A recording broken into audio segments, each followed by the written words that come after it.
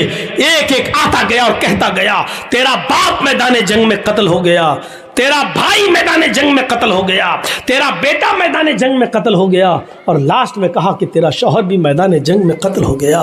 چیخ کر کہتی ہے کہ مجھے میرے شوہر کے بارے میں مت بتاؤ، مجھے یہ بتاؤ کہ عائشہ کا شوہر کیسا ہے، مجھے یہ بتاؤ، مجھے میرے باپ کے بارے میں مت بتاؤ، مجھے یہ بتاؤ کہ فاطمہ کا باپ کیسا ہے۔ جب چاروں شہادتیں ہو گئیں تو نظریں آسمان پہ ڈال کے کہتی ہے، الہ العالمین، جو کچھ تھا تیری راہ میں قربان کر دیا، کل جب تو ان کو جنت میں داخل کرے تو میں نے بھی بہت کچھ کھویا ہے، اللہ ان کے ساتھ مجھے بھی جنت دے دینا، کیونکہ میں نے بھی بہت کچھ کھویا ہے۔ اپنے شوہر، اپنے باپ، اپنے بھائی اور بیٹے، ان کی شہادت پر گھبراتی نہیں ہے، اور یہ کہہ رہی ہے کہ محمد صلی اللہ علیہ وسلم کیسے ہیں۔ جواب دیا، الحمدللہ ان کو کچھ نہیں ہوا۔ کہ نہیں، مجھے چل کے دکھا، جب میرے باپ کو کچھ نہیں، میرا باپ شہید، میرا بیٹا شہید، میرا بھائی شہید، میرا شوہر شہید، اور تو کہہ رہا نبی کو کچھ نہیں ہوا، مجھے شکل دکھا۔ اس نوجوان نے کہا، ماں آ میرے گھوڑے پر بیٹھ۔ اس نے گھوڑے پہ بٹھایا،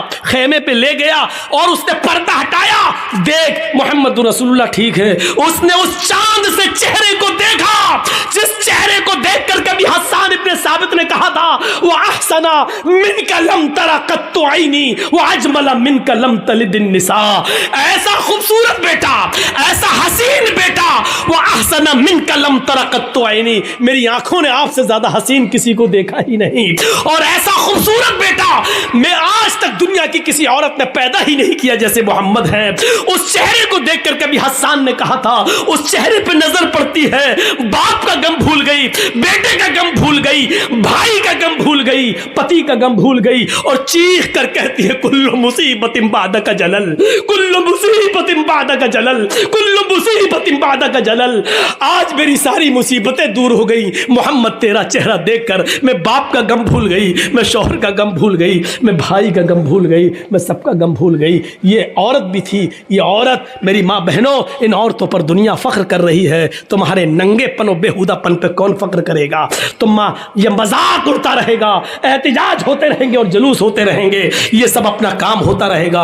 اب زندگی چند دنوں کی رہ گئی ہے، کچھ بن کر دکھا دو، کچھ ثابت کر کے دکھا دو۔ اگر دشمن حجاب کو اتروانے کے چکر میں پیچھے پڑے ہوئے ہیں، تم اپنے عمل سے حجاب کی حفاظت کر کے دکھا دو، تب تو مانا جائے گا کہ تم اسلام کی شیرنی ہو، اسلام کے مطابق اپنی زندگی گزارنا چاہ رہی ہو۔ میں تو کہنا چاہتا ہوں کہ جب دشمن ہمارے کسی عمل پر کیچڑ اچھالے، ہمیں اس عمل میں آگے بڑھ جانا چاہیے، ہمیں اس عمل کو اور کر کے مضبوطی کے ساتھ دکھانا چاہیے کہ ہم عمل کے کردار کے نمونے میں آئیں، اور ہمارا عمل دیکھ کر دنیا خود بخود مجبور ہوتی جائے کہ ان کو سمجھانا بیکار ہے، یہ لوگ دین سے سمجھوتا نہیں کر سکتے ہیں، یہ لوگ اسلام کے ساتھ کمپرومائز نہیں کر سکتے ہیں۔ میری ماں بہنوں، جتنا حجاب کا مذاق اڑایا جائے اتنا ہی تم حجاب کر کے دکھا دو، تاکہ دشمن یہ کہنے پر مجبور ہو جائے کہ ہم نے بیکار حجاب کا مسئلہ اٹھایا۔ ابھی تو ہم چند لڑکیوں سے حجاب اتروانا چاہتے تھے، اب تو پوری مسلم کمیونٹی حجاب کے اندر آ گئی۔ تو یہ چیز آئے گی تو تمہاری حفاظت بھی ہوگی، اور دشمن بھی سمجھنے پر مجبور ہو جائے گا کہ اب ان سے جھگڑنا اچھا نہیں ہے، اب ان کے منہ لگنا اچھا نہیں ہے۔ میرے بھائیوں، ہم اللہ سے دعا کرتے ہیں، چونکہ اب کل بھی پروگرام ہے اور پھر 2 دن لکھی پور میں ہے، پھر 2 دن شری رام پور میں ہے، تو اس لیے ہمیں تو لگاتار پروگرام ہونے شروع ہے اور لگاتار ہے۔ یقین مانیے ہمارے اتر پردیش میں لوگ اب شک میں پڑ گئے کہ مولانا کہیں آپ نے کوئی دوسرا گھر تو نہیں بنا لیا بنگال میں؟ یہاں تک کہنے لگے، طنز بھی مارنے لگے ہمارے اوپر کی، جب بھی کہاں ہے بنگال، فون آتا بنگال، ارے مولانا ہمیں کچھ دال میں کالا لگتا ہے، کہیں ایسا تو نہیں کہ آپ نے بنگال میں کوئی دوسرا گھر بنا لیا ہو، اس طریقے کی باتیں، یعنی بنگال والوں سے ہمیں انسیت ملا، پیار ملی، محبت ملی، ہم چاہتے کہ برقرار رہے۔ اللہ سے دعا کرتا ہوں کہ بار الہ ہماری ماں بہنوں کو پردہ کرنے کی توفیق عطا فرما، ہمارے مردوں میں بھی اسلام کی خوبیاں پیدا فرما دے اور اسلام کے اندر ان کو پورا پورا داخل فرما دے۔ وما علینا الا البلاغ المبین وآخر دعوانا ان الحمد للہ رب العالمین۔ السلام علیکم ورحمۃ اللہ۔